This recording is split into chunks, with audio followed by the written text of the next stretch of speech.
Perth test match में आज के दिन का खेल समाप्त हो गया है और टीम इंडिया ने क्या कमबैक किया है। What a comeback, big salute to our Indian fast bowling. क्या गजब की गेंदबाजी। जहां एक तरफ टीम इंडिया 150 पर सिमट गई थी, ऑल आउट हो गई थी और चारों तरफ बुमराह के डिसीजन को ट्रोल किया जा रहा था। चारों तरफ यही चर्चा थी कि जसप्रीत बुमराह ने ठीक वैसी ही गलती की है जैसा रोहित शर्मा ने बेंगलुरु टेस्ट में न्यूजीलैंड के खिलाफ किया था। यह एक बॉलिंग पिच थी पर्थ की और यहां पर जसप्रीत बुमराह को बॉलिंग चुनना चाहिए था, ना कि बैटिंग। चारों तरफ यही चर्चा थी और बुमराह को जमकर ट्रोल किया जा रहा था। लेकिन बुमराह दूसरी तरफ शांत थे, उन्होंने जवाब दिया अपनी बॉलिंग से। भारत जब बॉलिंग करने आई, जसप्रीत बुमराह ने बता दिया जस्सी जैसा कोई नहीं। व्हाट अ चैंपियन, क्या गजब की गेंदबाजी की। ऊपर से फटाफट ऑस्ट्रेलिया के 3 बल्लेबाजों को पवेलियन भेज दिया, सस्ते में निपटा दिया। मैक्सविनी जो इस टेस्ट मैच में डेब्यू कर रहे थे ऑस्ट्रेलिया की ओर से, सबसे पहले उन्हें आउट किया, उस्मान ख्वाजा को आउट किया और सबसे बड़ी मछली को जाल में फंसाया स्टीव स्मिथ को आउट किया जसप्रीत बुमराह ने और उनके स्ट्रेंथ पर आउट किया। सबसे खास बात इस डिसमिसल की यह रही कि जसप्रीत बुमराह ने स्टीव स्मिथ को उनके स्ट्रेंथ पर आउट किया। एक लेग साइड के स्टीव स्मिथ बहुत अच्छे प्लेयर माने जाते हैं और जसप्रीत बुमराह ने उनको उनके ही स्ट्रेंथ पर आउट किया, जो सबसे खास बात थी इस डिसमिसल में देखने वाली। जसप्रीत बुमराह ने अपने जो पूरे 10 ओवर फेंके उन्होंने आज, उस 10 ओवरों में जसप्रीत बुमराह को केवल एक बार चौका पड़ा, यानी कोई भी बल्लेबाज जसप्रीत बुमराह को छू तक नहीं पा रहा था। क्या खतरनाक गेंदबाजी कर रहे थे, आग उगल रहे थे जसप्रीत बुमराह पर्थ की उस पिच पर। मिचेल स्टार्क ने अंतिम में जाकर जसप्रीत बुमराह को एक लॉफ्टेड शॉट खेलकर एक चौका जरूर मारा, लेकिन वो केवल एक चौका था जो जसप्रीत बुमराह को उनके 10 ओवरों के कोटा में पड़ा। जसप्रीत बुमराह ने 10 ओवर में 3 मेडन फेंके, 17 रन दिए और 4 विकेट चटकाए। तो ये तो बात रही जसप्रीत बुमराह की। अब बात करते हैं डेब्यूटेंट हर्षित राणा की। हर्षित राणा ने अपने डेब्यू टेस्ट मैच में जो गेंदबाजी की, उन्होंने सबको इंप्रेस किया। अपने पहले ओवर में ही उन्होंने मेडन ओवर फेंका, एक भी रन नहीं बना पाया कोई भी बल्लेबाज उनके पहले ओवर में टेस्ट क्रिकेट में।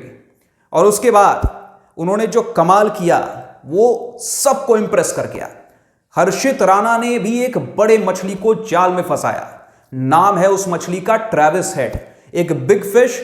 पास्ट रिकॉर्ड अगर उनका उठाकर देखें इंडिया के खिलाफ, तो उन्होंने हर बड़े मैच में इंडिया के खिलाफ रन बनाए हैं ट्रेविस हेड ने WTC 2023 के फाइनल में इंडिया को एक बड़ा घाव दिया था और इंडिया से WTC का फाइनल छीनकर ऑस्ट्रेलिया के हाथ में पकड़ा दिया था। यानी ऑस्ट्रेलिया को WTC फाइनल ट्रेविस हेड ने जितवाया था। तो वहीं ODI वर्ल्ड कप फाइनल की बात करें 2023 में, जो अहमदाबाद में 19 नवंबर की वो जो रात, ट्रेविस हेड ने इंडिया के लिए काली कर दी थी अपने बल्लेबाजी से। तो हर बड़े मैच में अभी पास्ट रिकॉर्ड अगर देखा जाए तो ट्रेविस हेड ने इंडिया के खिलाफ रन बनाए हैं और हर्षित राणा ने उनको आउट किया। और जिस तरह से आउट किया, पहले 2 गेंदों पर हर्षित राणा को लगातार 2 चौके पड़े। ट्रेविस हेड ने लगातार हर्षित राणा को 2 चौके मारे थे, लेकिन हर्षित राणा ने अपनी गेंदबाजी से सीख ली। क्विक लर्नर, उन्होंने साबित किया कि वो एक बहुत अच्छे लर्नर हैं, बहुत ही क्विक लर्नर हैं। उन्होंने अपनी लेंथ बदली, अपने लेंथ को चेंज किया। जो बैक ऑफ लेंथ कर रहे थे उन्होंने फुलर लेंथ किया और हर्षित राणा ने ट्रेविस हेड को बोल्ड मार दिया, क्लीन बोल्ड किया। और चारों तरफ पर्थ के मैदान पर ऑस्ट्रेलिया के जो समर्थक थे वो शांत पड़ गए। मतलब क्या खतरनाक गेंदबाजी हर्षित राणा ने की ट्रेविस हेड के खिलाफ।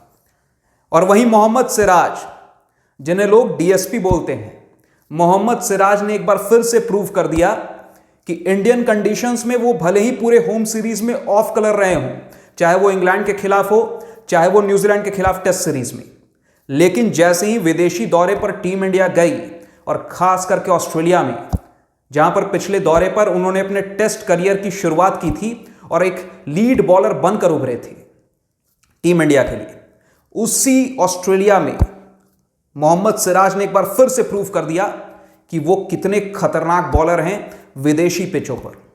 क्या गजब की गेंदबाजी की उन्होंने भी, 2 विकेट चटकाए, 9 ओवर फेंके कुल, उसमें 6 मेडन ओवर था उनका, 6 मेडन ओवर 9 ओवर में, और उन्होंने भी 17 रन दिया और 2 विकेट चटकाए।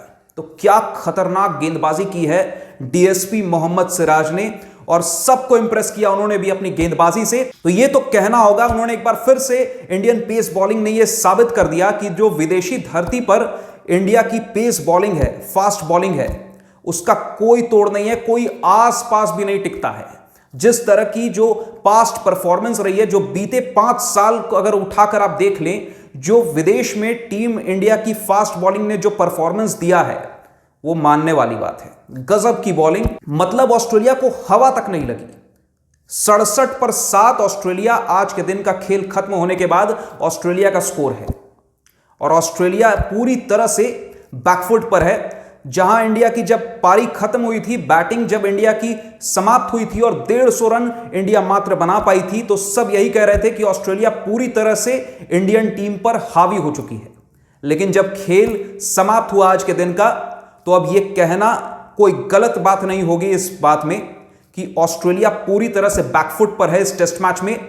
और आश्चर्य की बात होगी अगर ऑस्ट्रेलिया यहां से 100 रन भी बना ले, क्योंकि मात्र 3 विकेट बचे हैं, और कल आते ही इंडिया की जो बॉलिंग है वो फटाफट 3 विकेट चटकाएगी और ऑस्ट्रेलिया के खिलाफ अच्छी खासी लीड टीम इंडिया लेने में पहले इनिंग में कामयाब हो जाएगी। और फिर इंडिया के बैट्समैन और खास करके विराट कोहली के पास, मैं बोलूंगा एक बार फिर से, एक बहुत बड़ा मौका है।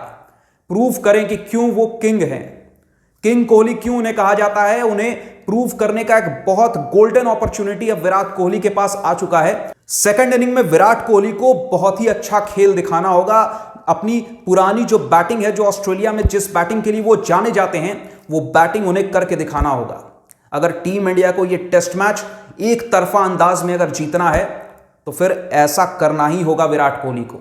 एक रिक्वेस्ट है विराट कोहली से कि वो किंग क्यों हैं, वो एक बार फिर से प्रूव करे। जो भी डाउटर्स हैं, जो भी उनके ऊपर डाउट कर रहे हैं, उन्हें विराट कोहली को एक बार फिर से ये साबित करने की जरूरत अब आन पड़ी है, और विराट कोहली को ये साबित करके दिखाना होगा। तो वहीं बात करें डेब्यूटेंट नीतीश रेड्डी की, तो नीतीश रेड्डी ने जिस तरह से, जिस सिचुएशन में जो 41 रनों की पारी खेली है आज, वो मानने वाली बात है। क्या गजब की टेक्निक दिखाई उन्होंने, खास करके नेथन लायन जैसे खतरनाक स्पिनर के खिलाफ जो वो रिवर्स स्वीप खेल रहे थे, वो देखने वाली बात थी। और वहीं एक बार फिर से ऋषभ पंत ने भी ये साबित कर दिया कि क्यों वो ऑस्ट्रेलिया में इतना खतरनाक खेलते हैं। 37 रनों की पारी, और जो पैट कमिंस को, ऑस्ट्रेलिया के कप्तान पैट कमिंस के गेंद पर जो उन्होंने गिरते पड़ते जो शॉट खेला है, पूरे कंट्रोल में वो शॉट खेला है। आपको बता दूं, वो कोई फ्लूक नहीं था, वो ऋषभ पंत का पेट शॉट है, और उन्होंने सबको हैरान कर दिया। सब देखते रह गए क्या शॉट मारा ऋषभ पंत ने, पैट कमिंस जैसे खतरनाक फास्ट बॉलर। तो वहीं ऋषभ पंत ने भी 37 रनों की पारी खेली 78 गेंदों पर। 41 रनों की पारी नीतीश कुमार रेड्डी ने खेली 59 गेंदों पर।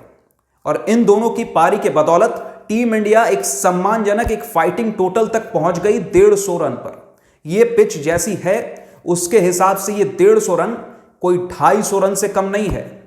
इसीलिए अभी जो ऑस्ट्रेलिया की जो स्थिति है 67 पे 7, अगर फर्ज करिए इंडिया अगर 100 रन पे ऑल आउट हो जाती और ये 2 बैट्समैन भी सस्ते में निपट जाते, तो फिर इंडिया इतनी ज्यादा हावी नहीं दिख रही होती आज के दिन के खेल समाप्त होने पर।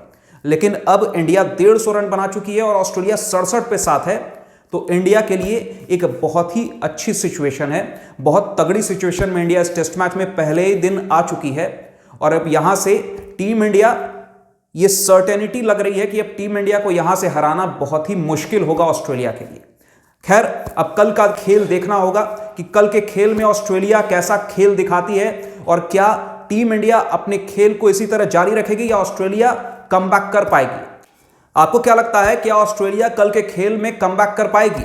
आप अपनी राय हमें कमेंट सेक्शन में जरूर बताइए।